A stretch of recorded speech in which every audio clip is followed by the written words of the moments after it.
Hey, we say good morning, happy Sabbath, pleasant day to you guys, or you can say happy afternoon or good afternoon to you, or good evening, good night, depending on when you're watching the video. It is I, my big coconut head.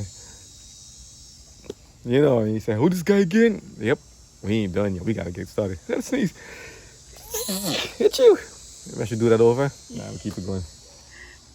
Yeah, I should do it over. Nah. Keep it going, man. You never know, man. The cat was just here. Cat there. Now I'm listening to the cat. But listen, so we're here. So I don't know to tell you, just like, I came and said, where did I start? I have something I want to present to you. We want to read Patriots and Prophets. And you see, look, I have it stored in a Ziploc bag. The poor book is so delicate. The pages are so old, they fall apart.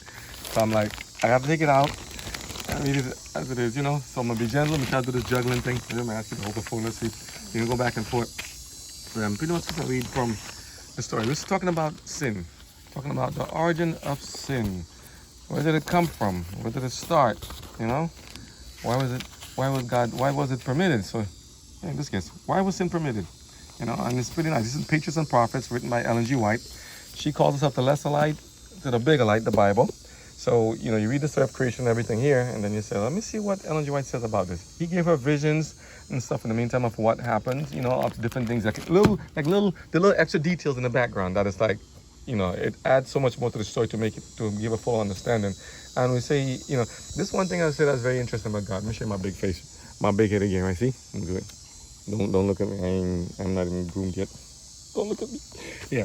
The thing about it is like, sometimes I notice God does this way. It's like he would give you something to do or a task or send you someone to do something.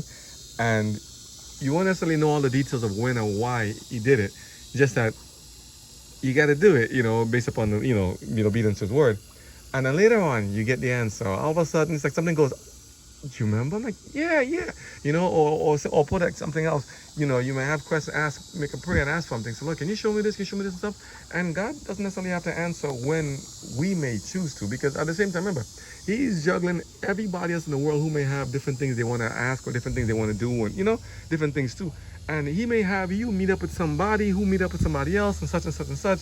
And then it's like, oh wow, now it comes up. Remember the story of Peter? Peter, before having given the gospel to the Romans, and God gave him a dream. Remember, this is after Jesus was already ascended into heaven. And Peter, the disciples are sent out now to go find out, go spread the gospel. And Peter gets a dream of the sheet coming down with different creatures and stuff on it, creepy crawlers, all kind of stuff on it. And he says, here, Peter, kill and eat. And he's like, no, Lord, I've not put these things in my mouth. I'm not eating these kind of things. No, Lord, I've not done these things before. No, Lord. You want to hear the story too? And then it's like, he did it to him 3 times. And I'm like, that's interesting. The same story 3 times. And finally, when Peter gets called by one of the servants of the centurion, the Holy Spirit tells him, I need you to go here to speak to him. And when he goes and speaks to him, he understood. Now I understand what the Lord meant about call no man or no woman unclean just because they're not of your same religion or denomination, or because they're not supposed to call the children of, like the Romans. They called the Romans, they were the occupiers. They were the one in control at the time, But how can we call them lost and the outcasts or the dogs, as they put it, but they consider themselves the holy ones, the Jewish people, Jewish nation. Now, this is not an attack against the Jewish people or anything like that, or any different particular denomination. We're saying it's the system, the spirit that governs the people that do what they do, What I wanted to read in here, before I get to the part about the nature of sin, was from the book of, well, I like to flip through the pages and see what I land on, because this is what it is sometimes we have there. That's like, I just do that sometimes. Let me see. I have a topic I want to take about, but sometimes I'm like, show me something else. I want to show something in Romans real quick. Romans, what the kind of nature of things are. Because the best thing about reading the Bible and about Patriots and Prophets, Ellen G. White's writings, is they are very practical to our everyday experiences. And we need to kind of see how is it these things apply even to our times, even though it may not, even though it's like it was written so long ago. Why is it now like us? Why is it applying now? How does it apply to my life, my particular life, or this person, this thing, or this event, this thing? Yeah, back then they had horse and chariots and buggies and stuff, or maybe just pretty much donkeys and stuff. But now they have SUVs and cars and everything else. So what has changed? What is different? Isn't it still transportation? But yet we say, no, this is the Old Testament's not for me, and the New Testament's for me. No, God's word goes together. Here a little, there a little, right? Line upon line, precept upon precept, everything must go in harmony. Old Testament needs the New. New Testament needs the Old, because the stories in the New Testament build up on the Old. Old one adds to the New. So we cannot just say pick and choose what it is. But I want to read you something. This one's called Wickedness of the Last Days. I'm going to give you two parts. This is in the book of Timothy chapter 3, but the wickedness of the last days. Like what will happen? What kind of characters of people that we have here? What kind of people that we have here in this world? That's telling us how to, how we should govern ourselves and what they do, what they listen to. You get the one that's not in the sun? Let me move over a little bit. Do you want me to hold it? One second. Let me see. Come, you got, so maybe take that chair and take this one. Let me do it the last time, right? Okay, take that chair, I'll do this one. Take this chair. I'll do this one here. So the question is, bring more people to God's word. Yeah, you see? Yeah. So the question is, what has happened, in terms of like, what is going on in our time? You can be thinking, oh, time is different. It's different. But I'm like, how different is it really? Looking at what has happened in the past, and looking at what we're doing nowadays, how really different is it? So I want to go second Timothy 2:3, but I also want to read first in Romans. And I'm not going to give full detail on this. You're just going to be it's kind of like a general surface, skimming the surface level, right? And some things you can infer from it, okay?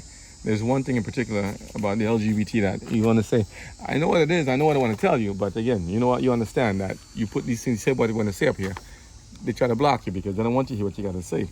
Not necessarily LGBT people, but just because there are things, people understand, this is a war against God's word, this is a war against the Bible, a war against humanity. And I love our fellow brothers and sisters. All of us are sinners. All of us are sinners fallen. None of us are perfect. Okay, I have nothing against anybody in the LGBT community, anybody, any denomination, race, color, creed, anything. We all love you all. We love you all. I love everybody the same. That's how God loves us. But he says that there's some things in our life, our lifestyle, the spirit that inhabits us, that governs us to do some things. If it's not of Christ, if it's not of God, we need to get rid of those spirits. Get rid of them and fill our lives back up with godly messages, godly spirits of the message for him, 10 commandments on how to live our laws of liberty, laws of health, laws of personal care and hygiene, all those things. So let's start with a prayer first before we get into it, and then we'll continue, okay? So we're going to get to the nature of sin. It says, why was sin permitted? We're going to read about the sins that's causing the events happening in the Bible, Old Testament, but we're going to look back in the Old Testament.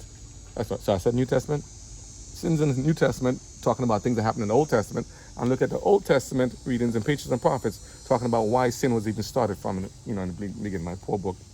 All as it is, but so precious. Say a prayer. Heavenly Father, we thank you for your mercies and your grace and your forgiveness. Thank you, Lord, for the time to be set aside, that we have a moment to just go and reflect into your word. And thank you for your prophetess, your servant, humble servant Ellen G. White, that has been such a valuable help to us in all our lives. She's gone through the stories herself. She's had visions of the stories if you've written in the Bible, all the inspired works and writings. And she's managed to get these things intertwined where she can actually speak more, expound more about it, so we can actually learn and benefit more. We thank you for all you continue to do. We ask you please help that your words may go forward to touch the hearts of all of us, that it may go to teach us more, help us to get more of the truth and to set us free. Because the devil wants to keep us in prison and to keep us grounded and not know anything. But you said we shall know the truth and it shall set us free. So Lord, let your truth be gone forth in all the earth, and let it accomplish that for which you set your words to do. Your name be praised. Amen. Amen. Okay. Romans, and then we're going to get to Timothy. Let's see, look at some of the titles here. It says Romans, addressed to congregationists yet unvisited. This epistle presents the most systematic statements of the Pauline proclamation, the Kerygma, interesting stuff, centering upon the relation of the new Israel to the old. Personal allusions of the final chapter suggest it's being a fragment of another letter. Let's look at some of the titles on the top. Paul. For those of you who know who Paul is one of the apostles, pretty much. He wasn't of the initial 12 that was with Jesus during the time, but he was actually one of the ones there. And Moy keeps joining us, right? He was one of the ones there during the time of the stoning of Stephen. If you guys know about that, when the stoning of Stephen happened, something changed in how the message was going to be gone forth. At one point, first they were giving the message only to the children of Israel, but after the stoning of Stephen, God said that time of being stuck, giving it only to the children of Israel, the lost sheep of Israel, was going to be now changed to now go to the Gentiles. And God then used Paul to then his name was first called Saul. Later on, after having a meeting with Jesus, he got changed into Paul, the good side. And Saul before, I think he was doing the right thing. He was part of the descendants of the tribe of Benjamin, spreading, guest speaking in the synagogues and the gospel, doing his own thing there, right? But he was full of energy for God, supposedly, but yet persecuting and harming the Christians. Anyone who followed Christ was called a Christian. He was persecuting the Christians, the followers of Christ, of Jesus of Nazareth, thinking that he was doing God's service. Isn't that what God said? Many people will be thinking to harm and kill us, thinking that they're doing God's service. Because, think about it, there's a spirit governing them. What spirit is it in anyone that tells someone, because they think that their way is right, they need to go there and harm somebody else for believing differently? What spirit is it in people that goes and says, if you don't believe as I do, if you don't do as I do, you need to go to hell. You need to be killed. You need to die. You need to be excommunicated. You need to be disfellowshipped. You're a heretic. You need to be blasphemed. You need to be head chopped off, burned to the stake. Seriously? Fingernails plucked off, chopped, guillotined. The amount of wickedness that happened during the time of the Dark Ages and time of the Inquisition, time of the persecution, after Jesus happened, you'll be amazed to learn the stories. And as I said, you read before, the churches have said they are sorry, but they're not repentant. So they're sorry for what? Getting caught, knowing information is out there, knowing that people have managed to break free. That's why actually America was founded, right? 1706, America was founded, right? They escaped from that. Then became the Protestants escaped from that Dark Ages time of the church and state union back in the European areas to come to America. Kitty, I'm bending backwards to see this one, right? To come to America to be Protestants, to protest against what was happening back then. So, but a lot of the Protestants are not fully Protestants because they're following and policies still are tied and attuned with the papal church and the papal system of church and state. And the papacy wants to regain its power again and its preeminence over the governing bodies around the world again. Read the book called Laudato Si by the present Pope. They'll tell you what it's about. He said he's a Jesuit. He said read up who the Jesuits are. Read up about the Jesuit oath, the original Jesuit oath. It's not what people think it is. Okay?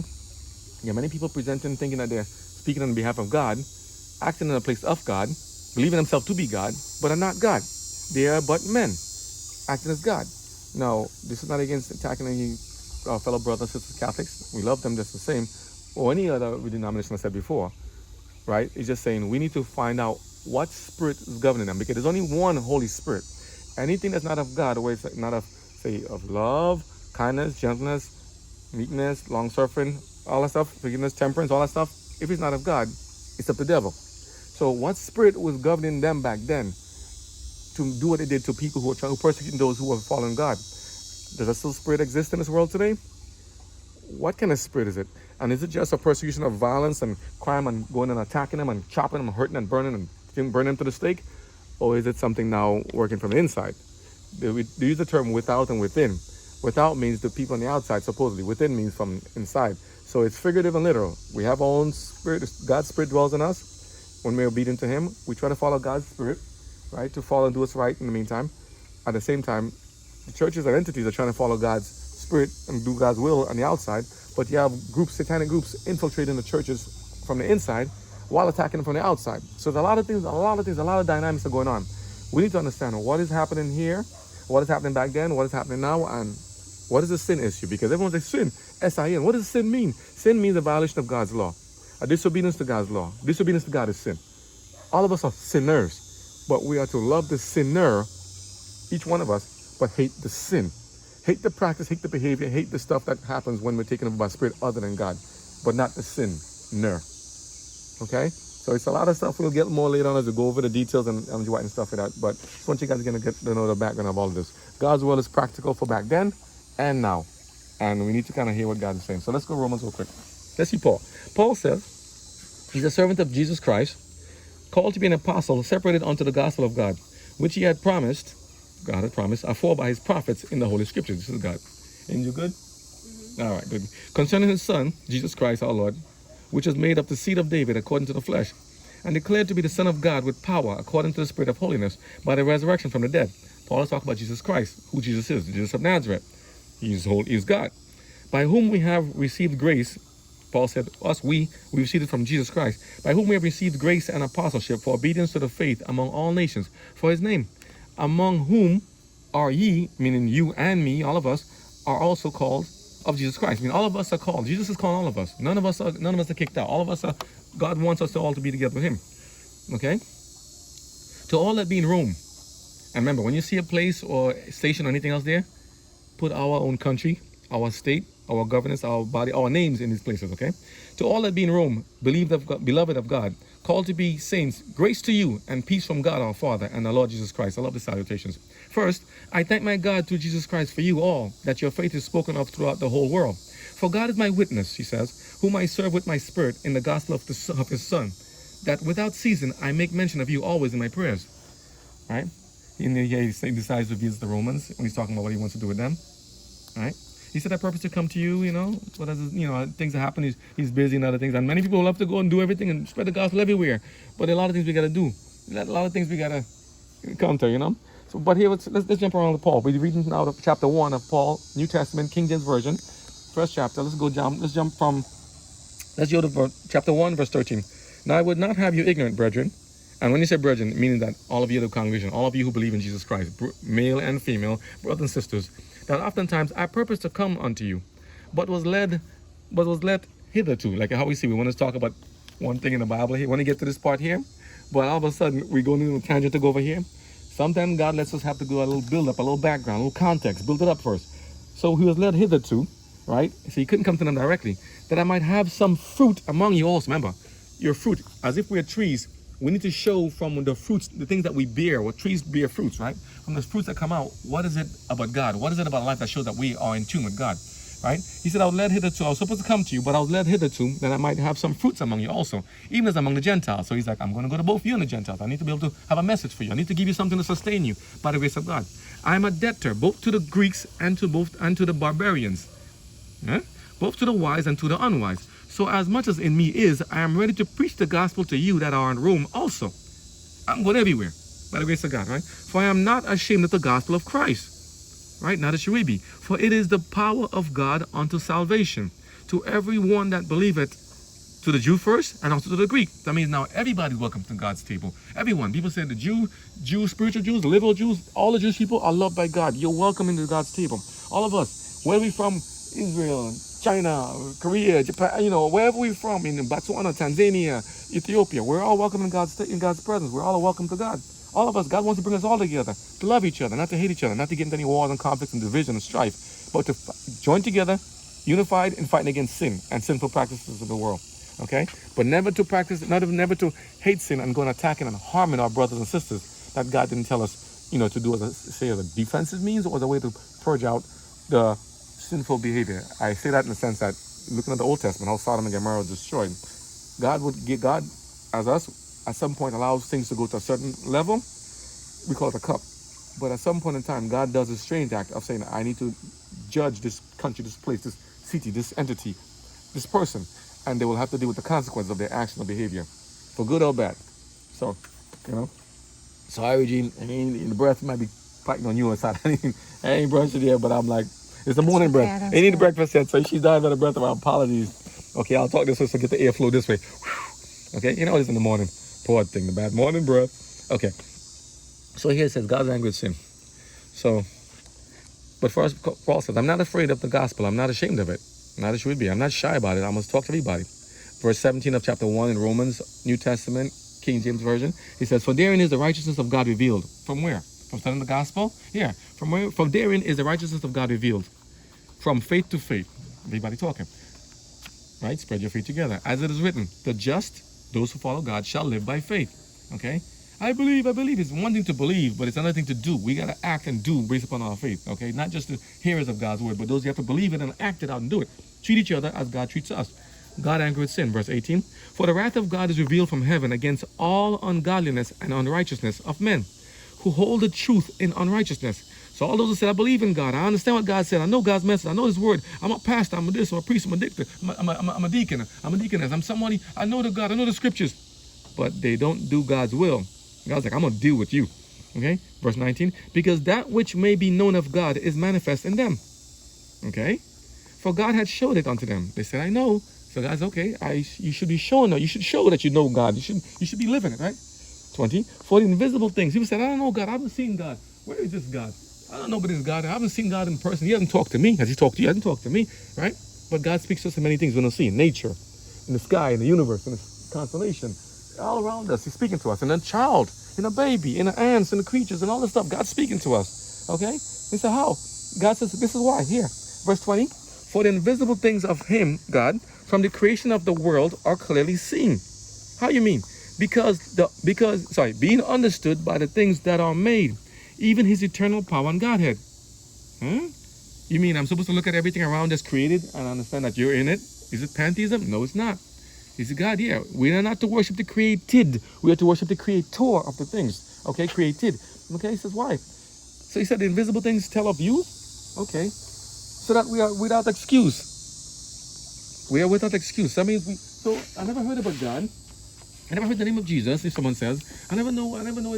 How do I know? My language is different. My background is different. How do I know that this God is real? What about the Indians? What about the Native Americans? What about people in different nations? What about places where the communism exists? What are places of capitalism? Places where it's fascism, they call it still. Wherever places who said they don't believe in God. You know the history. If you don't, learn back about the civil wars, the World War I and II. Learn back about the French Revolution. Learn back about even the civil rights, the civil wars here. Because I was talking about this. Many people, sadly to say, have been using the name of God and religion as been a crutch and a way of enslaving other people and destroying other people, supposedly in the name of God. That's not how God operates. God doesn't want to enslave anybody. God doesn't want to force anybody. God doesn't want to attack and hurt anybody. Okay, God's a God of love and God of life, not to be harmed, not to harm anyone. Okay, when people say, I did this in the name of Jesus, I had to kill him. No, you did not. If self-defense is a different thing. But to say you're going to do a crusade, or to say you're going to go around the world to spread the message to the barbarians, to the savages, and destroy people, destroy nations, destroy communities, destroy lives and everything, and say in the name of God, that is blasphemy, okay? And that is something going to be dealt with God. You don't do such a thing. And to say now, let's go to the modern day. To say you're collecting money and funds for the holy and the religious, and you're taking money because God sent you to speak to the people, and you want to get, you deserve to get what you get, the blessings and the lavish money and the pomp and the big money and the big salary and stuff, too. Because, the workman is worthy of his hire, as they say, using scripture to their own means, right? And, God blesses me, so bless me more. Give me more of your money. Give. I give you nothing. Right? Give. I give you nothing. Because God blessed me. So God bless you to bless me. But he ain't blessed me to give you. That's called self. That's called graft. That's called theft. That's called covetousness. When those say they're speaking of God, supposedly doing God's will, by giving you prosperity gospel and smooth messages that sound so wonderful and nice. God's going to bless you if you give me more. God's going to take you if you give me more. And yet, don't give nothing back to the people. Watch the poor and the sick and suffering dying and doesn't help. God's going to deal with them because that's not God's way. God's like, if you get, like how we get fed the disciples. He did the prayer and got the bread, blessed it. He gave it to the disciples, his teachers, his servants, his disciples. I give to you to give to other people. We have to give. We're not to sit and keep it on to ourselves. We have to give the message, give the blessings God gave us to other people as well, and to be fed as well. So the disciples were going to be taught a lesson of learning take to give, and then you receive back as you get. And you constantly getting to give, getting to give. But these people, some of them here now says, give me, I keep. Give me, I keep. So they want to keep the message, want to keep the truth to themselves, if they know it. Right? They don't want to spread the gospel to anybody but themselves. You know what I'm talking about, but let's not judge anybody prematurely. But those who hoard people's money and wealth, hoard money from the poor, hoard money from people who sacrifice and to give them something to help the message, and keep it to themselves, and seeing destruction and sadness around the world, and things like trafficking, drugs, abuse. I mean, this. Oh goodness, you name it. Name the wickedest vice, violence and gang warfare and abortion and all this stuff they see happening there. Yeah, abortion is killing. Okay, you don't kill God's creature, this God's little creation. From conception, that life is there. If you say, hey, this life here, it's not existent. This is nothing. Do you know how when a sperm and an egg unite, you know that flash of light? That's God's giving it. God's a giver of life. Satan can't make life, so it didn't come from the devil. And there's only two sides, right? God or not. So if that life is there growing inside of you, it's not just a bunch of cluster of cells. It's another entity. It's a part of God right there. When you destroy a young conception, unconceived zygote, a baby inside there, you're trying to destroy God. We're not to destroy God's creation. Okay? That's murder. We can't, I'm so sorry. That's the truth. Okay? So for those who have done it in the past and maybe repent and sorry about it, it's one thing. Say God forgives you. If you say you're sorry, ask God, look, can you forgive me for what I've done? I didn't mean to. I didn't understand the message. I didn't understand what I'm doing back then. Remember, we had to love the sinner, but not the sin. God forgives because that's taking it for life. And how people are trying to skirt around it. Oh, it's 6 days, 15 days, 20 days, 30 days. And if you block the video, you understand what the people in charge, what they're doing. Oh, it's not a full thing yet. We're playing around with God's word, and God says, you rest the scriptures, your own destruction. We're not to say that. There's not no misinformation. I know what I'm talking about, okay? Life is given from God as a gift. And for those now who take it to be to have the audacity and the chutzpah, I just said, right, to go and say, hey, I just had one, it's mine, and wear a big shirt saying, I just had mine, get one too. And here's another thing. I keep watching this in Congress and other people in legislative halls. They say, you know, they skirt the issue for one. They have their own slush fund and stuff in Congress and other places that they do things, where they have little tricks with women and all that stuff there. When things go awry, people get paid off to keep quiet. Many things. You see them happen in Hollywood and society and stuff. People say, oh, these people, they just traffic each other, mess each other up and all this stuff here. And they have slush fund to pay off that. That's one. What does it have to do with it? It ties the new stuff, we have present modern stuff, to the old. The same sins existed back then, the same thing happening now, including child sacrifices. What do you think it means when that happens? Same thing, okay? Those who say, you know, this is a women's rights issue. How is it a women's right issue? Women say, this is my body, my choice. But that you're carrying a gift that's given to you, but it's God's little child, that little body, that choice. What choice does that person, that entity have if you made it for them? We are vehicles of God's message. We're repositories. We're vessels. If we're carrying something in us, if a guy could do it, God will make it so. If God gave it to you, that's a gift. That's a blessing. To give to you women. If you have it to carry, how is it that you it's a sensitive issue. Can I say something? Well, sometimes it's not a plan. It just happened, an accident that they will always say. So they don't want it. They can't afford it sometimes, or so that's why they have that finances mind. Well, that's the thing. Set of like, okay, I don't need this. I have to abort this, and it's legal here. Do they understand what happens in terms of the word abort? What it means? I mean, you had horrific stories in the past. People using hangers and other things and bad devices to try to do this, or drinking different drinks and other stuff. But the modern medical version, how they do it, abortion, after going in there with the DNC and they go and they scrape, they cut something, people give you saline, they cut up, they chop up, they rip up, they pluck apart in pieces, they pull the children apart in pieces in the womb. It's vicious. It's butchery inside there. Understand? Accidents can happen. Well, first thing, for instance, if you have ageless conception and you can make child, you have monthly cycles and all that stuff, you're able to make a child. You ask yourself, you got to plan this thing properly. If you say, I was just playing around, I'm playing around. Yeah, you play around, it comes with consequences. You play next to a lion's cage, you might get pulled in. Okay, now I'm not saying having a child that can be eaten by a lion and killed by a lion, but you got to understand what you're playing with. You're playing with a loaded gun here. Male and female, you're playing a loaded gun. The guys leave and then they're done. If they stay, God bless. If they leave, they say, hey, they don't have nothing to show. They're done with their business. They're happy. But the lady's stuck with the baggage. Right? How many months? 6 months, 9 months, 10 months? Some people go far. I thought it was only 36, but it's actually 40 weeks. So I'm like, you go there and you have your child, but some say they don't want to go that far. Then they have early abortion, and then they have mid-term, late-term abortion after the baby's already born. You're killing a human being. And the thing is, how could it be a mistake if it was a choice? If two people engage in a behavior and a practice that can cause a child to happen. But what about this incest, rape, all that stuff? I understand that. That activity, that action was wrong. It's devilish. Do that to harm anybody. I'm very sorry for anybody who's encountered and have to do that. But you've also listened to the stories of the other side, of people who have went through those things and went through those bad events and actually lived through it, had the child, kept it in there, and when the child grows up, the child then tells Mom, I thank you so much that you didn't abort me, didn't get rid of me. You had the choice to keep me, or get rid of me, and you kept me. Stories I see on TV and YouTube still of people who have lived through, those who have been born from incest or rape or all those bad things, and they said, Lord, because remember, the child is the innocent one. The child is not to suffer for the actions of the parent or parents.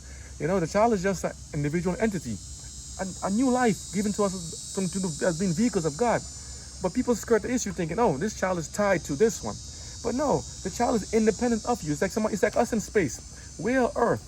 We're floating around on Earth, and the whole universe is there, and the galaxies. We're just one of anything. The child is the same way. The child is there for you, getting things from you, right? Being nourished and fed from you, but you getting nourished and fed from God. You get to give. So women have a holy position, but they make it. They water it down so much to make it that if a woman has a child, oh, it's how to put it? I gotta be so sensitive how I'm saying this stuff. If a woman has a child, it's her choice to decide what she wants to do. If to keep or get rid of the life. You're now taking in women and mothers to be. You're now taking onto yourself the prerogative that belongs to God. To say, it's my choice to decide how I want to keep it or not. You're taking into your possession, your thing, the power to be equal to God. If God's a giver of life and taker of life, if necessary, you're now saying you are equal to God. This is where you have to be very careful. What does that mean? If I was a young child, young, say, teenager, someone who don't understand the message, as I said, God forgives if you don't know what we're doing. If we made mistakes and we don't understand, we don't, So no one's to go on attacking you. And those people said, we're anti-abortion, we're pro-life, and going there and trying to kill doctors and to harm the people going into the clinics, all that stuff there. I understand it's a hurtful thing to see this thing happen, but how could you make it? How couldn't two wrongs make it right? How couldn't you decide to act devilish by attacking the clinic or burning the people or burning the things and attacking women, calling them names and all the strong wicked names in the name of God? It's such a sad thing to watch. I watched this over the years since I came to this country. People attacking other people, saying they're doing it God's way. Believe me, I'm godly, but I'm attacking her or him, and I'm saying I'm doing godly. That doesn't work that way. Okay, God's a giver of life. So for people, so that's one situation by itself. Those who say they don't like to see bad and yet do bad to stop bad, that's not God's way. So that's a wrong. Somebody called out, and we can go into more detail about that later on. But we're talking about the Bible and stuff like that, right? But going back to the abortion thing, right? The child that's there, the entity that's created in there, is not, say, you cannot. Let me put it. You couldn't create the life on your own. You can just wish it, like say a miracle to make it happen. You are given a gift. Many people, many things happen. Many children born, even to married couples or regular relations, in ways. And it's like, how the child's born, and it's like, wow. Do we know what happens when the cells unite? Do you know what? Mitosis, meiosis, you know all that stuff, right? Study the books. Biology is good stuff in school, same school, right? All that stuff happens here. When the child is conceived, that flashlight comes up from the cells. The whole thing changes. The whole nature of thing changes. And then look what happens to the mother's body. Look what happens to the child inside. It's like, it's an amazing thing what happens. I'm like, I can go on this for hours. Let's just put it this way. You now have an option to obey God and keep that child, or to disobey God and get rid of it. Regardless of your financial circumstances, regardless of your upbringing, regardless of the circumstances of how that child was born and conceived. That choice is now yours. To follow God and keep it, or to disobey God and to get rid of it. If you say, well, if the mother's life is threatened and the child's life is threatened, very, very rare circumstances. I've worked in the hospital for so many years. I've worked in L&D for so many years. There are very rare circumstances I've seen where the life of the mother is really threatened by having a child going independent of it. Even to have that placental issue. There's so much stuff, so much beautiful that goes on between the two. Very rare. I must have like no cases like that in the hospital since I've been there when they said that happened. But I can understand the situations that can happen. I understand there are exceptions to the rule. But some people are still trying their best, even when cancer, even when they're afflicted with many diseases, to have a child. And it's like, and it's like, what is all this about? Do with it? It's about life. We can't ignore it. This is the big issue that people want to skirt away from. And I try to kind of stay out of it too, because I'm like, oh, it's so sensitive. They might flag the video. But they're going to do what they want to do, but I'll be known for speaking to authority. This is war against Satan. I ain't putting up with this stuff, and I need to speak the truth. If God puts it in my heart, I'm going to tell it to you, okay? And you tell me what God tells you also. But that choice needs to be exercised wisely. Cain killed Abel. Was Abel provoking him, doing bad things to him? What was Abel doing? Okay, put the child as Abel. Cain had a choice to be obedient to God, to follow. God said, Cain, the devil is looking to get you. The devil wants to get you. Sin is at your door. Be careful for your next decision, your next choice. And they say, but that's your religion. Don't push it on me. Listen, as God says, the invisible things in the world tell you that there's a creator. There's something more higher than us that made us, okay? You seen Transformers? Remember that episode where they say, I think it was Snipes, where he says, if God made us in his image, who made them? I think this was what, Age of Extinction, or maybe that was the thing, Dark of the Moon. Either one, Transformers. So there's a lot of biblical themes you see sprinkled all through Hollywood, all through the movies, all kind of stuff, and it's still there. But it comes back to the same thing. We're made in the image of God. So if every child conceived is made in the image of God, and God said, "Acquire the life, thou shalt not sin, thou shalt not kill, thou shalt not murder." If we choose to take the life of an innocent entity that is independent of us, but yet still needs help from us, as every one of us humanity needs from each other. We're all needing from each other, right? It's drawing nutrients from us. We're drawing information from each other, drawing help from each other. If we choose to take that life, if we choose to willfully take that life of that person, knowing there's a consequence, knowing that God says you should not take it, we have to deal with the consequence of what God will have to decide and judge upon us. That's murder. That's sin. But, what is the but? It was conceived, right? Improperly or properly, in a way that was wanted or unwanted. You didn't have the money, you have the stuff, but you had to act. You know many people right now are begging to have a child and can't have any? But what about those who get put in foster homes and how they abuse the children in foster and experiment on them? That's a sad, hurtful reality of that. That's why we need more good people to step up and say, listen, I want a child, can I have one? Get one. Or I have a couple, I have a child and maybe I have a couple already and they left the home and the nest. I want one, I maybe left to get another one, get one. Remember that video we saw by Instant Family by, I think it's Mark Wahlberg and the girl about adoption? Sometimes you have to adopt 1, 2, 3 kids. Adopt. If you have the means, you have the money, adopt. Give the person a chance. I've seen interracial couples or racial couples are adopting a different race. And I'm like, it's such a beautiful story in the end. Because everybody needs a home, everyone needs to be cherished. Every child has how to put it? Every child has a certain spark, a certain level of talent, something's built into them that we never know what's gonna come out of them. Literally, we don't know what's gonna come out of them. And most of the time it's good. Don't you wanna know and see what good can come out of this child? We wanna see what can come out of them. That's what I said, have a Children World Earth Day for the children or something, Not Earth Day, worship the God, but have a day, Children's Day, right? Long-term video ago, a couple months ago, right? We need to cherish the children and understand what is it to have a child? What does it mean to be a child? Because we're just big children, all of us, big kids. In God's, we're all children, sons and daughters of God. We're all big kids. But that child needs a chance to grow and to live also. Okay? So this thing of this hijacked banner, pro-life, pro-choice, pro-thing, to have a choice is of God. To have a life is of God. So you both want something of God. How we exercise that choice is what will make the final determination. So if you're pro-life, you should be pro-God. Right? If you're pro-choice, you should be pro-God. So if you both want the same thing of God, how can any one of them then said to attack the other one in a way that's ungodly is of God? That spirit needs to be dealt with. Which spirit is governed? Which spirits are governing? So we have to understand, having a child is a gift from God. That entity created you is a gift of God. To choose how to keep it or get rid of it, whether because of poverty, playing around, happy feely goly, whatever you want, messing around, or bad situations happens, rape, incest, all that stuff, that child is still independent of what's happening around it. It's not aware of what's happening. It's how we're in this world. We don't know what's going on with Jupiter and Mars right now. We don't know what's going on. We're still there. We're still there. Okay? Is it right for someone would it be happy if Mars and Jupiter, one of them decide to just send a rocket or some laser, if you could see them, and just blow us up? Because we're a problem child. We are conceived in sin and iniquity. We have sin in this world. We have disease and bad things going on in this world. We have devils and bad things happening here. If they said we don't want that potential things to come spread to their planet, decide to blow us up. Ooh, UFOs. Seriously, UFOs? Why do y'all make with these big eyes and long fingers like they look like some ugly creatures? They can be beautiful people. Well, you know what the UFO is? This is going off in town. You say, it doesn't stop. Once you start going these things, it'll go further and further. But think about it, right? If someone else in the universe says these people are problems, they have a potential to be problems. Now here, I'm trying to do something good by the grace of God. You guys are doing something good by the grace of God. If this universe says get rid of them, they will put here, and look at it, going to be a problem. They will put you, they'll conceive, they'll create it, and it could be a problem. Blow us up. How would you feel knowing all your good deeds, all your good actions, all your things is just taken away because someone has made a choice for you? They made a choice to get rid of you, and you didn't have a say in it. They didn't listen to your side of it. You didn't get a chance, because after the end of the story, after the end of this battle with sin, we shall have the chance to speak up and say what we went through, what was each of our individual experiences. How do you feel then? But how do we be able to speak if we were wiped out before we had a chance to speak? How do you feel if you want to talk and somebody goes,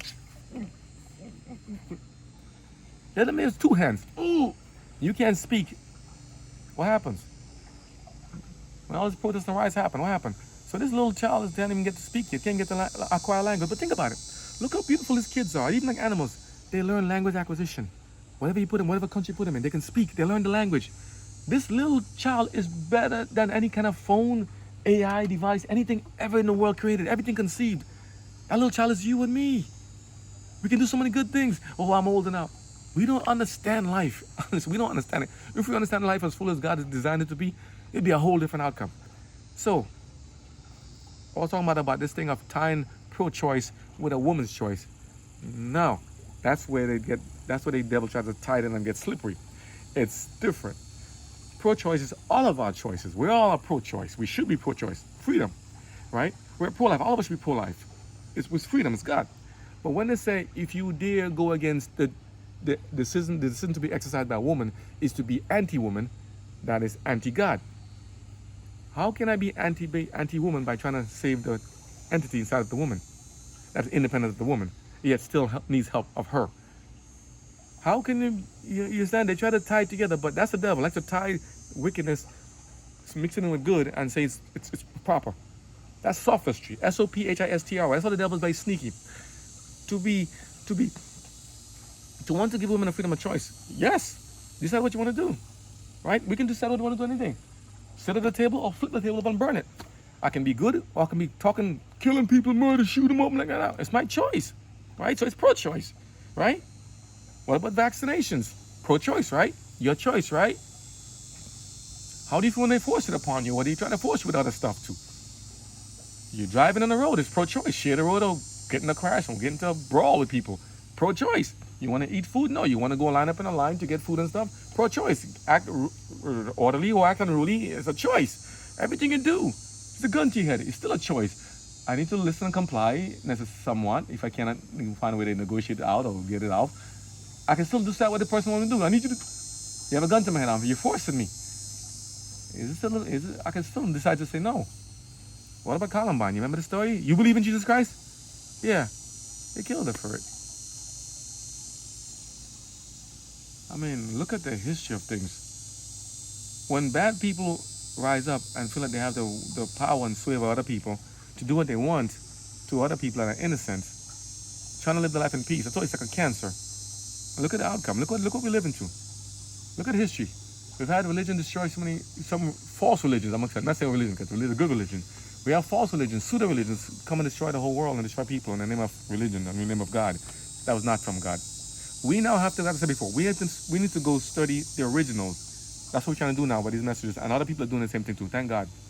You know, like Doug Batchelor and Enriquez and all these people trying to speak about God's message, and Walter White and these people. We're trying to study the original to let the world know the original is the true one we need to follow, not the counterfeit, not the fakes, because the fake ones are telling us we need to destroy ourselves, and they try to put some sophistry in the message when we need to do it God's way. God's way is try to express, listen, rationalize, reason together, debate these issues, talk to each other. You know, let's talk together. Let's see what happens. God wants us to dialogue with each other, not to avoid and hate each other. Okay, and not to sit and says, you believe different than me, death to you. No, death to the infidels. No, God says life. You remember the story I gave? I was the same example. Jesus and the disciples going into the village of Samaria. The people said, don't come here. Don't come here. They worried, but don't come here. And I think John, one of the disciples said, Lord, should we call on fire from heaven and burn them up? Should we call fire down from heaven? God said, no, you don't know what spirit you have. No, we don't do that. I came to give life and more abundant. I came to give life, so we want to give life. So if God always wants to give life and give life and give life, we say we want to be Christian and followers of God. We should be wanting to give life at every opportunity too, right? Give life is not just figuratively, it's literally too. I want to give life. So if you want to give life, give the child life. If you want to give life, give yourself life. Because to be obedient is life. To be disobedient is death. If you want to give life, give life. Give life is freedom of choice. Life is freedom to exercise that choice and that will. Life is self-governance, autonomy, bodily autonomy, mental autonomy, conscious autonomy. Give life. Give us the choice. That's life. That's pro-choice. That's pro-life. So what's the issue? If God is life and God is good, God is truth. What is the opposite? God is choice. He gave Adam and Eve a choice, right? So they gave Cain and Abel. Cain exercised the wrong choice and decided to kill Abel. And that was a choice made. Adam and Eve, they had a choice to follow God, listen to what God said, to not eat of the tree of fruit of knowledge, of good and knowledge, of good and evil. And they made a choice. Eve made a choice to follow what she believed that Satan was saying, that she would have power to be equal to God, as many people tell you, or to do what God is, and to do it contrary to what God said. And she made a choice. And because of that choice, we all are suffering and dying. And, oh, it's Eve's fault. No, what did Adam do? Adam had a choice to follow what Eve did. Comply or not to comply. She put a gun to his head. Adam, how could you? Ellen G. White actually talks a little bit about the backend of that. Was it unmercy? Was it romantic? And was he so sad to see her lose? That was his only companion? Did he have a lack of faith in God? Couldn't he have trusted more? But anytime we take some choices other than God, it is like a lack of faith. It's disobedience to God. Lack of faith is saying, I don't believe in this God. I don't believe in you. But didn't God walk with them in the Garden of Eden and talk with them there? Well, look at us. We're talking about them, right? Adam and Eve, you messed up, yeah? What did you do yesterday? What did we do yesterday? Hands, why are you biting me in my foot now? You trying to give me trouble? I have a choice, right? They bite me. Should I stay here? Why are the hands biting me down here? I stepped on you by accident? Oh, I did? I'm sorry. Oh, I killed one of yours. I'm sorry. I didn't mean... Okay, so I have a choice now. Deal with the bites and think, oh, give them a chance to be free. So let me step a little bit over here from them. Go a little further back. I think they're attacking me because not because they wanted, but I stepped on them by accident. I didn't know you were down there. Suppose that was a little child conceived in us. I didn't know I was pregnant. I didn't know what was happening. Not me. I'm saying you guys, you women females. And suppose the child could fight back. If you say, we all talk about the spirits, right? The spirits come back from the grave. Suppose the child said, I'm come back and haunt you and trouble you. As I tell you, that's not biblical. There's nothing about the spirit come back to haunt people. That's the devil messing with us. But the ants here, the ants were harmed accidentally. I think I crushed a couple of them by accident. I didn't know you were there. If we would look at us in the universe, look at us when you look up from space. Can you see us? When you're flying in the airplane at about 30,000 feet in the air, can you see us down there? But yet, they got crushed and they communicate with each other. They don't want the life lost. He came and bit me. And until I got bitten, I didn't realize I was sitting on them. So because they gave me a warning, because it didn't not unto death, I'm not dead. And look at my ugly toes, I'm sorry. Pedicure, I'm a bad toes. Because they gave me a warning, they tell me, hey, you're stepping on us. I then was made aware that I'm doing something to them was wrong, but me, I'm just sitting here talking the message. But the ants told me, you're stepping on me. And I didn't realize I harmed them by accident. So I'm sorry, Mr. Ants. I like the ants, you know. There's some good ones and bad. I'm sorry, I'll give you space. How you got here in the first place? But it gets back to the message. Same thing as life. If the innocent ones are just stepped on by accident, they should speak up. They should be allowed to speak up. He's using what God gave him. Pincers or what do you call those things, claws, whatever. They bite. They said, you're stepping on me. I'm like, ooh. Big me now realize I stepped on them. I can say, yes, get the spray, kill all of them. I can say, no, what are the ants doing? They're just going about their business trying to find food and stuff. But I was harming them, and they're caring for the ones, they're looking at the ones that are harmed. They're looking to see what happened. Shouldn't this be like us? What happened in the Catholic? What happened in the Inquisition? What happened in the Dark Ages? What happened in the Reformation? What happened in the Counter-Reformation? What happened there? They communicate with each other. What the situation? What was the circumstances whereby this one got harmed? Was it intentional? You know, they're not looking for me and attacking me anymore, right? I left them. They said, I'll leave them alone. They gave me a warning. They told me, you're stepping on my people. You harm my people by accident. I think I will say if I can infer, they forgive me and maybe looking for something else and maybe gonna learn from the situation. And thank God that He creates more of them so that they go and do more of their good work. Sad thing is when He gets out of control and they get out of hand, and some of the ants can be very bad, and some of them they can really do things bad without realizing it. But here's something. We also forget. I think many of us are not aware that some of these ants and creatures, the natures of them have changed from since they were small. Or maybe since the sin of the Garden of Eden, of Adam and Eve. You see, all this stuff ties together. This life just goes on. Regardless of how bitten, life's still going on. I'm still here. Life is, But think about it, right? When Adam and Eve fell in the Garden of Eden, they don't understand how sin affects other people. That fall from God in the Garden of Eden, that yielding to sin, that disobedience, has manifested over the decades and generation to up to where we are present day. We're still dying. We're still suffering. God said we'll die if we disobey Him. We're still dying. We're still suffering. We're still dying. The nature of things have changed also. Roses got thorns. Creatures start attacking and eating each other and harming each other. The bond between human and animals have changed. Now we have domestic and versus wild. Be careful, right? Now things have changed. Now creatures actually are harming humans and humans are harming creatures. When things have changed, all because of a decision made by one person affected the other. What would have happened if Eve just obeyed and listened to God and said, I'm going to listen to you. Lord, the devil's tricking me. I'm not certain. Let me stop and go ask God. God, is this true? Why did she go and ask Him? People say, I'm angry at her. Well, rightfully so. We're dying. We're dying. Why did she ask Him? With her. Well, what about him? Adam, why did you ask God? What happened? If it's right that she should do this, why don't you ask for forgiveness? Why don't you ask for forgiveness together? One fell, the other said, Lord, forgive her, please, and intercession for her. She was alive still. Why didn't you go? Instead of asking her, you're going to yield to? Well, you talking about Adam? I'm like, we put you. I'm like, yeah. I'm talking about Adam, but I'm talking about myself and you. Why don't we ask God what to do first? Why don't we get God's message? But I did, and the priest and the pastor told me it's okay. Those false, there's so much, wait till you start. We got to know the originals to call it the counterfeits, because anyone giving you a message that is contrary to God's word of preserving life at every stage of entity, even of our enemies, is not of God. If God sends you the message, you'll understand. If God sends you to do something and tells you that He'll explain to you and give you the reason why later on. How many thousands of years ago that was in the Garden of Eden? Even after, and then the flood and everything, and Jesus came again after that, doing everything. And now here we are today. Still suffering and dying because of choices that he and she made. He and her, Adam and Eve, made. And of being deceived by the devil, satanic forces, Satan and his evil angels that were quarantined on earth. And thank God He didn't blow us up. This sin problem that was created from an unholy union of man with Satan unite in God's creation. This unholy union that united made life on this planet Earth, this circle of Earth, this womb called the earth. Mother Earth, we call it. This womb in the universe, floating around the universe. This womb encircling God's whole universe. This womb inside of us. This womb wasn't destroyed. This womb. We didn't destroy the people inside the earth. This womb, this circular womb. It wasn't destroyed so we can live to be here at this point in life. Why didn't God just destroy it back then? Do you see I'm getting at with this abortion thing? Why didn't God abort it? Abort the mission. But what he did with the flood, no? He said, I'm going to kill a sin. He wanted to teach the devil and everybody else. You need to have obedience, and you need to understand sin, if it goes unchecked, will destroy all of God's creation. So God has to do that strange act. I don't say I know every act what God does, what he does, but he's telling us there's a limit to his long suffering. How about you? We said God should be perfect all the time. Oh, we want God to be perfect all the time, but we don't want it for the same thing for ourselves. How are we to ask God to be never serious, never exact justice, and then to accommodate the other people who says, God, give justice. My home has been ransacked. I've been robbed. My family has been killed. They came and they killed me. They murdered my family and children. We want God to not act, but to act. What is that? Act, God, but don't act. And when he does act, he said it's strange because we say, how?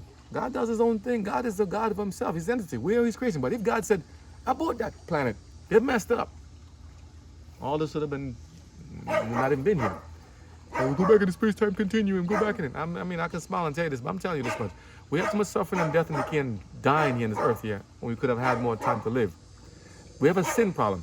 Sin clouds our judgment. Sin befuddles, it messes up our minds. We can't see the truth. We can't see the true things here. I'm going to close the door to get the dog to start barking a little bit so I can focus on the message. Okay? But, so you can, how long is this video so far right now? 51. Okay. Well, let's continue. I'll do the shoes. But thank you for doing that. Because we can communicate with each other. We can ask for help and assistance. We can have someone that's close. That's the big door. Thank you so much. He's helping us out. But you understand how serious this message is? God didn't abort us. He's been helping us and succoring us. Not succoring, succor. We need to help, nourish, and help us to be where we are today because of choices we had to make. Succor? Succor means to help, to nutrish, to nurture, to care for. S-U-C-C-O-R. Okay? Not S-U-C-K-E-R. Okay? So if God didn't care for us and did not abort us when we messed up, or here's something. When Adam and Eve messed up, God says, you, full judgment upon them. But no, didn't God give us 3 levels of judgment? Didn't he first judge the snake and then judge Adam and Eve, even though Adam blamed Eve and Eve blamed the snake? Each of them had to pay individually for the problem.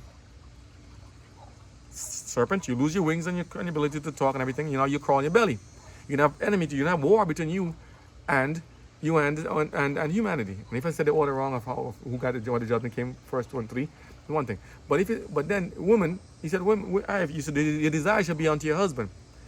I said, women, I believe, let me know if I'm taking it out of context, have a desire to do what they need to unto their husbands, unto a man. They have a certain inclination, desire to do that. And people say, how? Ask women why they do what they do. Why they dress what they dress, how they look what they look, what they do to themselves, what they do. He said, this is for me. Go deeper. Don't listen to the stuff. Ask yourself, why you do what you do and see. Every month you have a cycle for those you guys. And those who are athletic, you may not have as much. You have a certain thing that tells you that, hey, you're fertile age. You mature, puberty, all that stuff, whatever you want to call it, nice fancy names. You can have child. If you have child, it conceived in sorrow and pain. You know, not conceived, but, in pain and sorrow when you birth them. But after the birth is over, he's like, God bless you. This a new child, a new person that passed to the matrix. Listen to the term. The term matrix was used by God. He said, when you pass to the matrix, movies take the name of the matrix. How interesting. But that's another story. I'll get into that one with Nebuchadnezzar stuff and But look at this. And Adam, he then told you, out of the sweat of your brow you shall earn and you shall eat and stuff because of the decision you made to listen to your wife who listened to the snake. And all you guys, all 3 of you disobeyed me, Jesus, God, the creator of everything. And now you have to deal with the consequence. So Adam, from dust you came, from dust you return. That means we're going to give him death. We're going to die. We're not going to live forever. And they lived 900 plus years, many of them back then. And as you notice, from time since the creation, we live less and less. Now we, from 900 plus, from eternity, we now get 70. If by chance we get maybe another 10 more, you get 80. And those who got miraculously live to 80, 90, 100, it's good. But I haven't heard anybody go above 120 something in this life here. And after a while it goes, and it goes with sin and decay and pain and death. The natures of animals, everything changes now. We're dying now because of choices made. God angry with sin. So we can go on about the whole thing about abortion and some other things more, but I think you have to make that personal decision and answer to God and ask, if he did it to us when we were conceived in sin and iniquity, if he did it to us when he messed up in the garden, how would we have responded to God? Would it be right? Did we know what we were doing in the Garden of Eden? Did we really know the ramifications of sin? Did we really understand what sin would do? See, the devil likes to mess with us. Did we really know how bad it is? But and look what God did in mercy. He said, listen, the penalty for sin is death. He said, I could have wiped you out and destroyed you when you did that. But I didn't abort you. I didn't abort my creation. I chose to pay the price for you. I chose to carry you in my womb, this earth. I chose to carry you in my arms. I choose to carry you all the way through fruition. I choose to carry you all the way to your birth and birth and birth and birth. I choose to carry you all the way through the whole process of gestation and birth. And here we are, carried in God's arm, on his back, on his wings, on his shoulders. God's carried us all the way here. He didn't abort us. He took us and kept us here. Here we are. So I think we should sell this board. Roe versus Wade. That's just thing to pick a side to get like a thing about Republican, Democrat, red, blue, left wing, right wing, the same thing. Just pick a side, it's the same issue. It's choice, liberty, life. You want life? Give it to them too. You want life? They deserve life too. You want to make a choice for them? You want to be in the place of God? God gave it to you. There's a reason he gave it to you. It's a gift. It's a beautiful gift. But the means and circumstances, it's not exactly right. Many people hear something. We're talking about, it was an accident. Well, let's put it to human things. How many things we have learned about the automobile and about safety and about life and how to make things more safer, electricity and things about life from accidents happening? How many cars have been made safer because of people dying in crashes where they see the airbag system didn't work or the anti-lock system didn't work? Before they had drums and other things and other different things in the car, panels here and there. But now they make crumple zones and pre-collision braking and pre-collision assistance. Look at Tesla's system. Look at all these things. Sentry. Look at all this stuff. Go with me in this. I'm using real world things to show you how those things can tie even to stuff of human nature and human things. To abortion could be same thing as the same thing.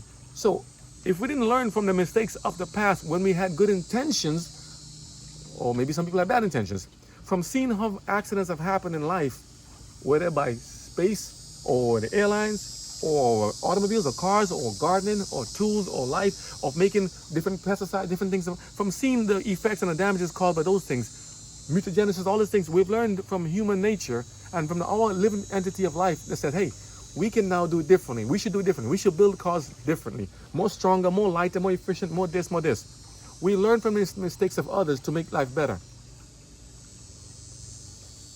It was an accident. It wasn't planned. They didn't mean to. Child was conceived. Accident happened. It was an accident. I was intoxicated. I was drinking. I didn't hit the brakes in time. I was distracted. I got in an accident with a car. Life is taken. Something happened. Hopefully, thank God the cars are safer now that most people live out of it. But there are bad accidents that happen, and life is the same as with birth. But from learning from the mistakes, from the accidents, from the mess up of us, from what we did, sometimes knowingly or unknowingly, other people said, listen, we see, step back, they say we see the big picture. All right? National highway safety, we see the big picture. That it's better to sit there, not to go there and to tell the person in the car crash, you did this. There are laws and things to take it in. There are laws and stipulations, insurance things and surcharge. There are things to take it on issue. But by learning from the mistakes of seeing things happen in the world that we thought we were doing the best of we can back then, we now can make things better. I'm doing a lot of hand movements to kind of show you the picture. And I'm doing an encompass. From seeing the mistakes made by others, we now can make cars better, life better. How do you get from sin to talking about cars? It's a Sabbath.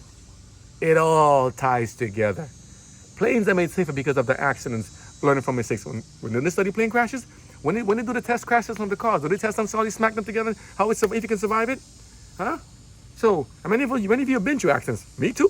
And thank God we're here to live because of improvements made on the design. Improvements made. We've had descent with modification. We've had modification. The cars have evolved. Humans don't evolve though. Humans were created. We adapt. We don't evolve. We adapt. Okay? So, conception, an event happens, and the results can then be weighed and judged or managed. Many people are poor and still have kids. They still choose to have the children. And they're benefited by it. It's a choice. The abortion thing, because why is abortion, why is it a big issue? Why am I fussing about this? Because here's the thing. If we cannot stand for life in its most delicate stage of infancy, everything else crumbles and falls apart. You understand? You cannot tell me you're speaking for life now to protect the life of the mother if we don't want to protect the life of the child. That's a, what they call straw man. That's a weak argument. You cannot say you want life and you don't want life. You cannot say you want God and you don't want God if God is life. You cannot say I'm now going to go for, I want to protect the earth. I want to get rid of fossil fuels. I want to protect this. I want to protect that. If we cannot even say we want to protect the unprotected. You want to protect the earth? If you find the earth needs help from us, so does the child. If we cannot protect life in its delicate, most innocent form, how can we then want to protect anything else? You want to take medicines to not die too young. You want to take medicines to preserve life. You want to take foods to preserve life. You want to have life longer. You want to protect the elderly. You want to protect the children. You want to protect safer schools, safer cars, safer buses, safer trains, safer planes. We want to do all these other good things. It starts from somewhere. You cannot jump to the end and say, you know what I'm saying? It's like, how are you going to build a house? You didn't build a foundation. How are you going to build a skyscraper? You didn't build a basement. You didn't build a ground footprint. You cannot go to now here without taking care of that back there. We have to take care of life in its infancy, at conception. Because it's like sin. If you don't deal with it back then, it will manifest through time, and we always pay the effects of it. This is with life. If you don't deal with it and take care of it carefully and dandly and love it, coochie baby, we will get the disastrous effects if we don't take care of it now. So now some countries have a population issue. They have a shortage of children. They told people they have the one-child policy back then. Has that been working good? It's been a problem. They said, get rid of children, don't have children anymore. Now we have the elderly and even baby boomers and other people, baby boomers and others now who have no one to care for them. Children are our treasure. Children are the replacement for those, because we live in a life whereby people are dying. We have to replace those that are dying. Okay? We cannot get rid of it. So I'm just letting you know, we cannot deal with anything else until we deal with that issue. It must be dealt with once and for all. If God's the creator of life, let God be God by himself. Don't try to take the place of God. So I'm sorry, this is not meant to offend anybody, not meant to go there and get flagged or blocked. I'm just telling you the truth from what I understand from God's word. We cannot take care of anything else in the world. All this means nothing if we cannot stop in the beginning. In the beginning means at conception. We cannot take care of anything else in this world. Your garden, your house, your car, your land, your children, your family, yourself. Self-hygiene. If you're not even around to start. So this is how we're happy that we're here. We can dress and put on clothes and everything and do what we want to do and have our choice and decisions to make. We got to give that same. We have to exercise that same capacity and decision and willingness to let others have the same thing too. Or else we're selfish. It's inconvenient. How many of us have done things that are convenient to our own hurt? Is it really an inconvenience? Convenience to who? You or God? Are you above God? Am I above God? It's convenience or inconvenience to whom? God said be in season, out of season. Be ready to give the message on the word, not just in speaking it, living it. So there are things happen that are unplanned for in this life. We're sitting here now and a car fly through the car fly through here. It's unplanned for. So you have insurance, you have other stuff. Hopefully you see it in time and maneuver and get out the way. Accidents happen, planes crash. Things happen. Don't want it to happen, but that's fortunately happens in this world. Mechanical things break down. Anything created by humans breaks down. Make sure the ants ain't stepping them again. They ain't trying to get me, right? So are we going to sit there and say, because accidents happen, stop all planes, stop all cars, stop it all, stop it all?